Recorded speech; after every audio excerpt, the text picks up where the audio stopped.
It's a beautiful day here on our little suburban homestead and a perfect day to send the kids outside while I deal with some fridge clean out and get a little ahead for the week. It doesn't happen every single week, but it was nice to just unwind in the kitchen, relax, and get a bunch of stuff knocked off my list. As a family who is trying to do their best with homesteading where we are, one of the main things that we focus on is eating healthy, whole foods. We may not have a milk cow or acres on acres for a garden, but we grow what we can, we raise what we can, and we also love to trade locally and source locally when we can, and that's what it's all about. It is starting to feel like spring as the temps warm up, and I'm already feeling myself kind of like rebirthing into a freshened spirit. I love giving into the seasons, and it's something that I actually had to like teach myself how to do because I used to feel like I had seasonal depression and I wasn't understanding why my body wasn't willing to do the same things in the winter like I do in the other seasons. And I actually used to go to counseling, long story short, and my counselor was the one who told me about living seasonally and giving into the seasons. So I just love to do that now. I love to give into the seasons, let my body be intuitive and connect with the rhythms of nature. It can really be a whole shift in mindset to follow the seasons, from the foods that we eat to the activities we engage in. For instance, in the spring, I find myself craving more fresh greens and vibrant salads, also eating more egg dishes as my chickens lay more eggs, also drinking nourishing cold beverages like kombucha and iced tea. So today we will be making lots of sourdough goodies, including a new recipe, so make sure to stay tuned for that, as well as prepping some from scratch snacks and lunches for the week ahead. I started off this day by milling some fresh flour, which is really easy once you get the hang of it and adds so much extra nutrition to your bread and baked goods. I have found that my family and I like a mixture of freshly milled flour and all-purpose flour because if not, things can come out really, really dense or heavy, and whole wheat is a flavor that you do have to get accustomed to. I love my Nutrimil grain mill because it makes it super easy to just put my wheat berries in there, grinds up the flour really fine, and I can do other things while it's grinding up, and I can just leave the bowl right at the bottom to collect all the flour. I have been getting lots of sweet potatoes from our local CSA, and I decided to roast some for the week so that I can give some to the baby, and then I can eat some for lunch or breakfast, or even have them ready to go for a side dish for dinner. While my sweet potatoes are roasting, I decided to start some sourdough bread to have for the week, and I go between sandwich loaves and the big round bowl loaves, but I know the no-knead bowl loaf recipe in my brain at all times, so I normally just go to that so I don't have to whip out my recipe book. I do have a YouTube video all on how I make my sourdough no-knead bowl recipe, and I also have a blog post. If you guys are interested, I will leave that in the description box for you. But I am a very no-fuss, simple sourdough baker. I don't like to nitpick and follow certain times and temperatures and techniques, but for optimal sourdough looks and to get that oven spring and everything like that, there are certain things that I follow to get to that. But for the most part, if you mix a dough up and leave it on the counter, it's gonna ferment and you're gonna be able to make your family a delicious, freshly baked loaf. So once I'm done mixing up the flour, water, and starter, I set it aside, and then I come back to it in about half an hour to add the salt and just kind of let it autolyze. At this point, it was lunchtime, so I just threw together a charcuterie board for my kids, which I definitely do more of these as the weather gets nicer, and if we don't have many leftovers, I literally just throw a bunch of fruit and veggies, crackers, and meat and cheese on a board. My kids love this for lunch. They think it's so fun. And if they don't finish everything right at lunchtime, I just leave it out on the counter. And then when they tell me they're ready for a snack, I say, well, the charcuterie board is still on the kitchen table for you guys. And then they'll just pick at that too. This is also a great way to clear out things in the fridge that are on their last leg, or if you want to make room for new groceries for the week. Just throw it all on a charcuterie board. Your kids will think it's very cool, And when it starts to be summertime and your kids are outside more, it's less of a mess to clean up. You can just bring this outside, throw it on a table, and call it a day. I am going to return back to my dough and just add in some salt, and I just add in a little bit of water to the salt so that way it mixes in and dissolves properly. And then I just do some pinches to the dough to make sure it gets well incorporated. I love how you can make sourdough work for your schedule no matter if you are a stay-at-home mom or a working mom. It can fit in little pockets of time, and you can always stick it in the fridge if you can't tend to it for a long period of time. It's super forgiving and a very versatile way of making your own bread at home. Baking bread at home is a way of me being intentional with my family and what we're consuming, and being intentional with our days as a homemaker and a mother is all about being purposeful and mindful in our approaches. So kind of like wearing multiple hats and getting something done while another thing is working, or just learning throughout the journey of homemaking. It has become a learned skill for me. I actually used to be a mortgage originator, so I worked at a bank, and it was hard for me to find time to make healthy, nourishing meals. Even though it was just my husband and I at the time, I knew that I wanted to be a work from home or stay-at-home mom even before we had kids. So once I became pregnant, I started to learn new skills along with being a new mother. But now that I am a seasoned mother of 4 and have been out of the corporate world for over 6 years, I have established routines and learned so much about multitasking. It did not come easy to me to learn things like this because I definitely have ADD and can kind of be a space cadet if I don't plan things accordingly. So this day, before I got cooking and doing all this stuff in the kitchen, I had to make a list of what was kind of like a priority and had to get done today and what had to wait. So next I am making my sourdough blueberry muffin recipe with a crumb topping. This recipe is delicious, and that crumb topping makes these muffins so good. They can be served as a snack or a breakfast with a side of fruit or a side of yogurt, and I even gave them to my kids for dessert one night. They are really easy to make, and I am using a combination of the all-purpose and freshly milled flour that I milled earlier, and then I am adding in a little bit of sugar, baking powder, and baking soda, as well as a little bit of cornstarch, but you can also use arrowroot powder. And then for the wet ingredients, I used melted butter, and yes, I occasionally use my microwave. I know that is frowned upon in the crunchy / natural living community, but I probably use it maybe once a day, if that. And I always say this, but I am very 80-20. We try our best, and I'm very cautious about majority of things in our life. But yes, I do occasionally use my microwave. So I melt the butter and add in some eggs, and today I'm using quail eggs.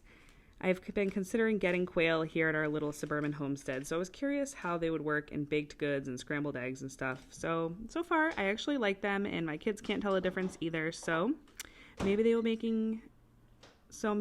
be making an appearance here. We'll see.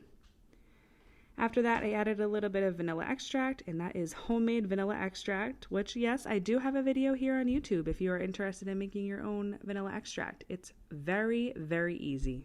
Just vanilla beans and some vodka, or you could use bourbon or whatever. And then I am adding some sourdough starter, and I am using a fed sourdough starter today because I was baking bread as well, but you can use this with discard. And I am adding some sour cream and milk to get a nice creamy batter.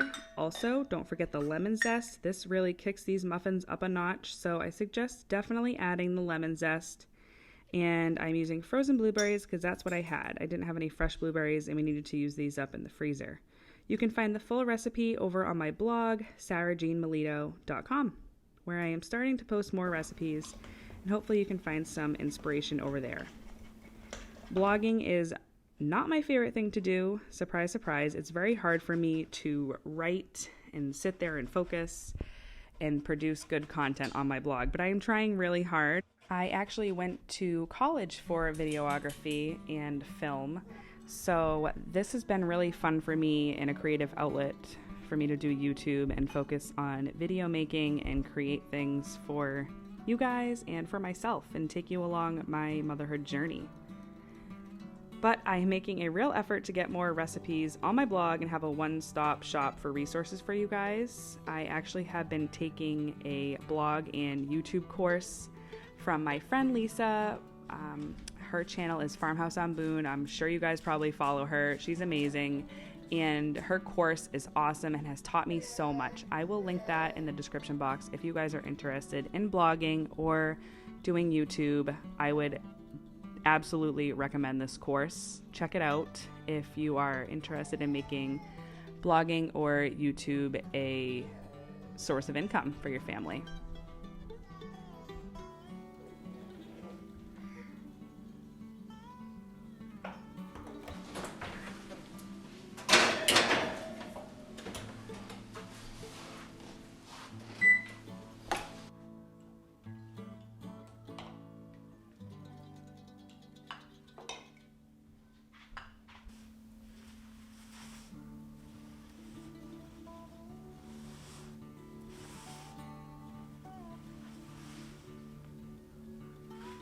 So my no-fuss method to doing sourdough does include a couple of stretch and folds. However, these are not necessary. They're just optimal for building the strength and gluten development in the dough and just making like a nice, basic looking sourdough loaf. You know, it's not necessary, but I will show you guys how I go ahead and do that. I'm just gonna wet my hands.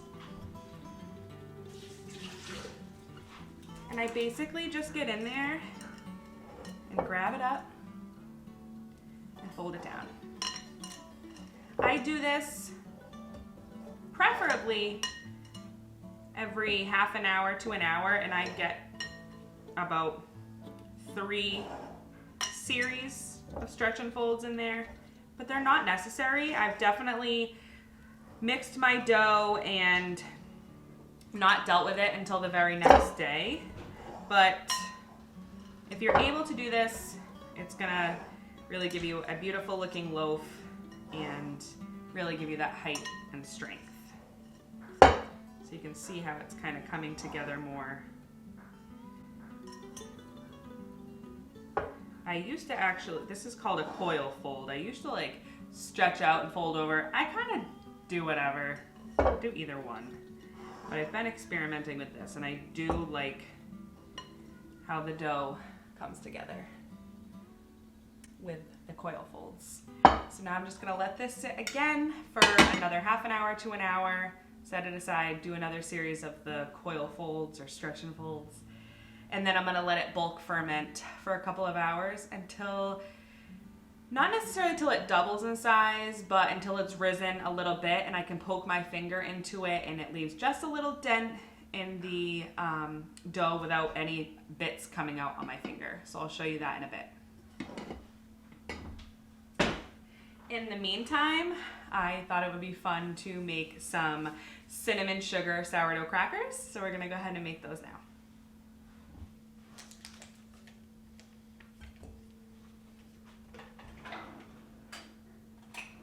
I'm going to make cinnamon sugar crackers, and I'm just going to use the flour that I have from earlier, which is a little bit of milled flour and some all-purpose, just some discard, butter, sugar, and cinnamon, and a little bit of salt. We have melted butter. I need a cup of starter.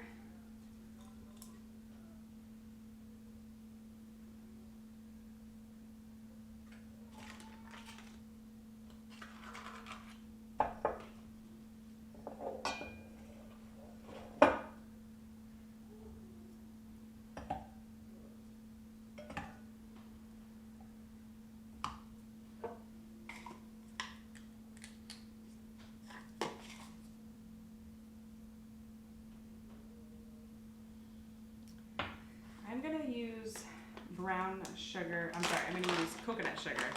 You could use brown sugar or regular sugar. But I thought it was just really good with some of this coconut sugar.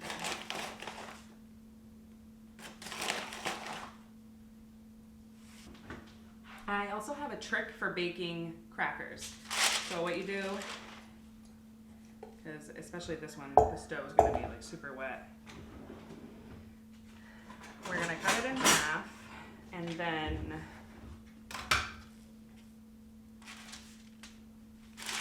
you're gonna roll it between another piece of parchment paper so it doesn't stick.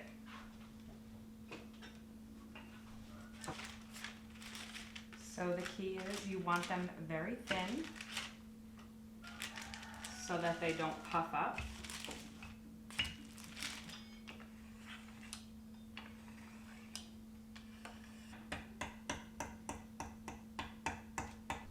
The cinnamon sugar crackers are all done. They came out very delicious. So I recently saw this like viral video of making hard-boiled eggs in the oven, and I figured since I'm gonna be using my Instant Pot in a minute to make yogurt, that I would throw in the eggs in the oven since the oven's already on, and we will see how they come out, because if you have farm fresh eggs or backyard chickens and you have fresh eggs, I just preheated the oven again because I had shut it off for a second. If you have farm fresh eggs, then you know that sometimes they can be really hard to peel when you make hard-boiled eggs. I usually do them in my Instant Pot. Super easy to do that, but we're gonna see how this works out. Basically, you just crack the eggs into a pan, and then you do a 9x13 underneath the pan and bake them in the oven, and we shall see how they end up. I have to look up the exact instructions. So funny, some of these eggs are from the store because my sister had bought some and didn't use them, and their yolks definitely look different from my chickens. That it's just so crazy how you can tell.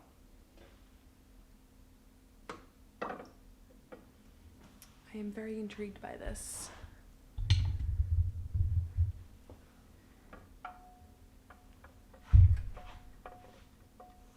So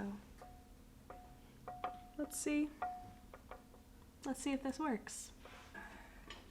I'm just gonna do another quick little fold here.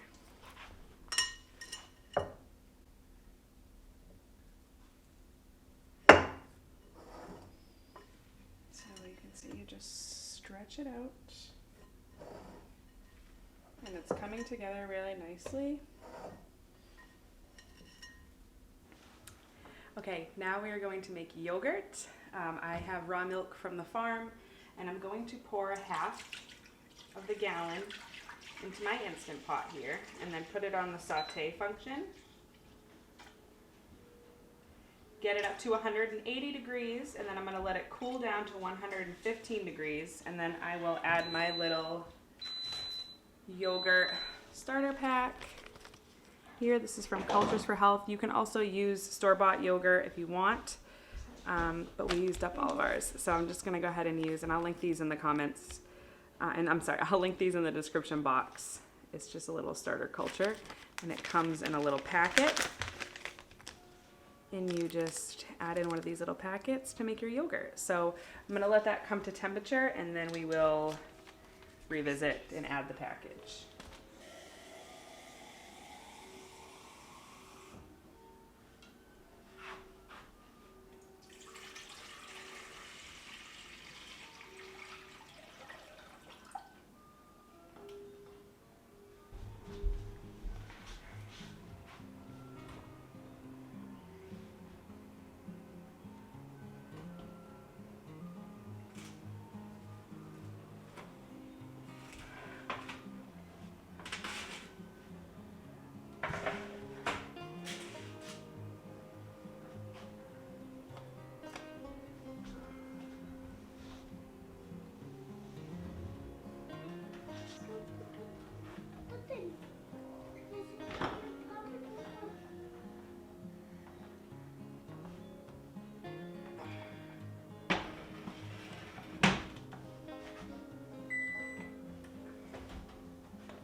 So I'm just gonna measure. I'm just gonna take the temperature, and it's 180. So now I'm gonna let it go down to 115. and then sprinkle in my little packet, and then we'll set it on the yogurt function for up to 24 hours, and we'll just kind of check on it and see how it sets. So the viral hard-boiled egg trick worked.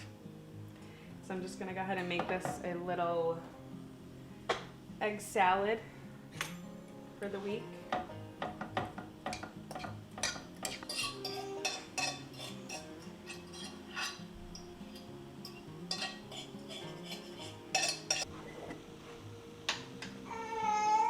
This is just some homemade mayo. It's just making sure that it's gonna be safe to use.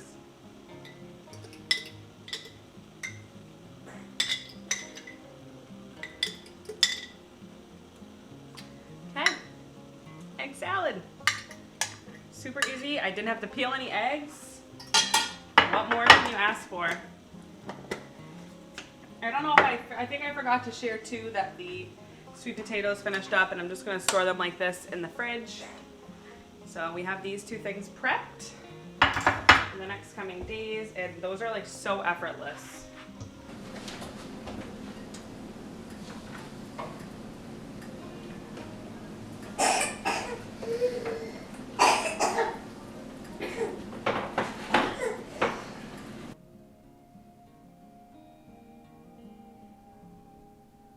So here are the muffins. Can I see?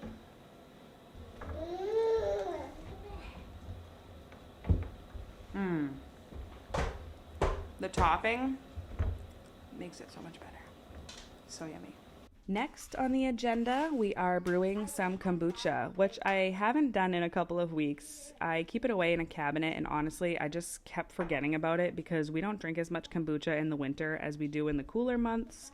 So it was definitely time to brew a new batch, and I was nervous that it was going to become kombucha vinegar, which basically means it was fermented for too long and you can use it as vinegar in dressings or whatever else you would use vinegar for. But surprisingly, it tasted fine, so I just added in some cut up fruit and made a new batch. You can actually find out how to brew your own kombucha with my video here or on my blog. I have a how to make kombucha video on there.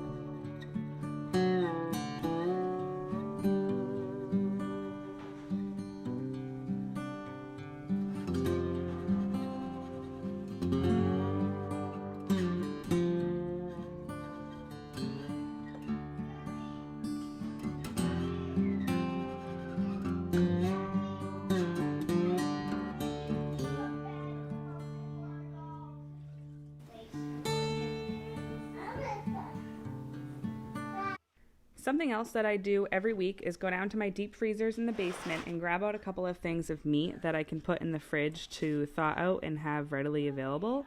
There's nothing worse than it being dinner time and not having anything thawed out and trying to finagle a dinner recipe or quickly thaw out some meat, but I have been getting better at this, prepping and making sure to grab a bunch of meat out of the freezer at the beginning of every single week.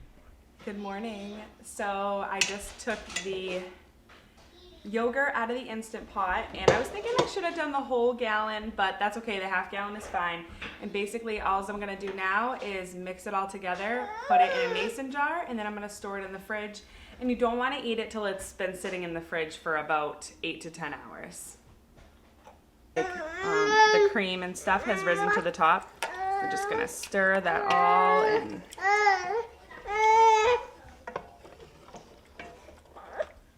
And sometimes with raw milk, it can get a little watery, so you can add in gelatin, like a beef gelatin if you want. I skipped that this time. Honestly, I just forgot because I was recording and doing so many other things. But once this sits in the fridge for a couple of hours, it will thicken up a bit.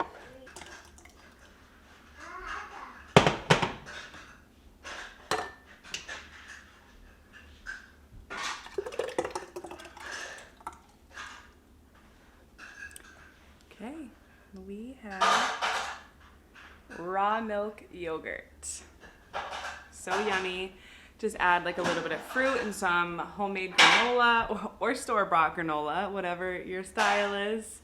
Granola is also really easy to make, but yes, like I said, this will thicken up in the fridge after about 8 to 10 hours.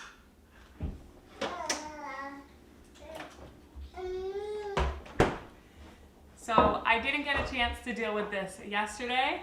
This was the bread that we started together, so we are going to go ahead and just shape it now. My kids have soccer today, so I'm going to shape it, put it in the little Banneted baskets, put it back in the fridge, and we will bake it when I get home from soccer.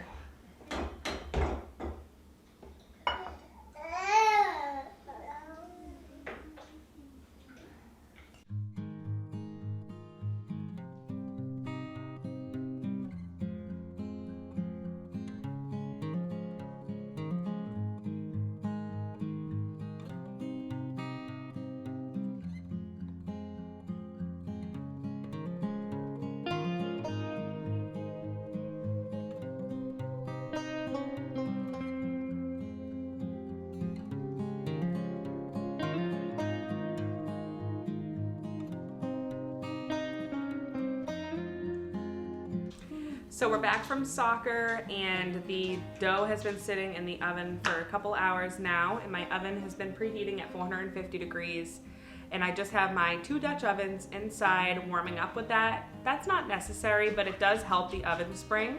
So we're gonna go ahead and turn these out. I have these cool bread mats. I just reused parchment paper before I bought these, but finally, years in, I finally bought these because they're reusable, very easy to wash. I love these, and actually makes me think how I need to buy silicone baking mats for my cookies and my other baking necessities too, because super easy. So I'm just gonna put it on here and flip it over.